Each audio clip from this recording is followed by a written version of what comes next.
বলিউডের খিলাড়ি খ্যাত অভিনেতা অক্ষয় কুমার দীর্ঘ প্রতীক্ষার অবসান ঘটিয়ে আবার ছোট পর্দায় ফিরছেন।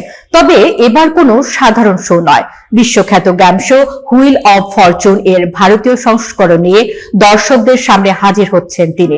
যুক্তরাষ্ট্রের ১ নম্বর রিয়েলিটি শো হিসেবে পরিচিত এই অনুষ্ঠানটি এবার ভারতীয় টেলিভিশনে নতুন রূপে শুরু হতে যাচ্ছে।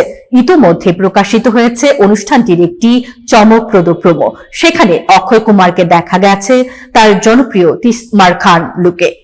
প্রোমোতে শব্দের খেলায় ভাগ্য বদলে যাওয়ার মজার উদাহরণ তুলে ধরা হয়েছে। একটিমাত্র অক্ষর বদলে গিয়ে কিভাবে সম্পত্তির মালিকানা পর্যন্ত পাল্টে যায়, এমন সব গল্পই এই শোর মূল আকর্ষণ। অনুষ্ঠান প্রসঙ্গে অক্ষয় কুমার বলেন, একটিমাত্র অক্ষর পুরো জীবন বদলে দিতে পারে। শব্দের এই জাদু নিয়েই এবার ঘুরবে ভাগ্যের চাকা।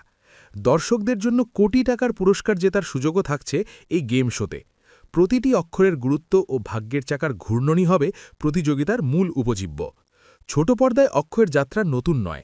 ২০০৪ সালে 7 ডেডলি আর্টস দিয়ে টেলিভিশনে অভিষেক ঘটে তার।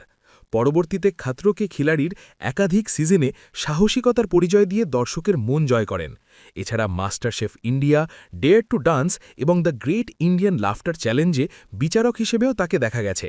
বিশ্বের প্রায় ৬০টি দেশে জনপ্রিয় হুইল অব ফরচুন এখন পর্যন্ত ৮টি এমি অ্যাওয়ার্ড জিতেছে।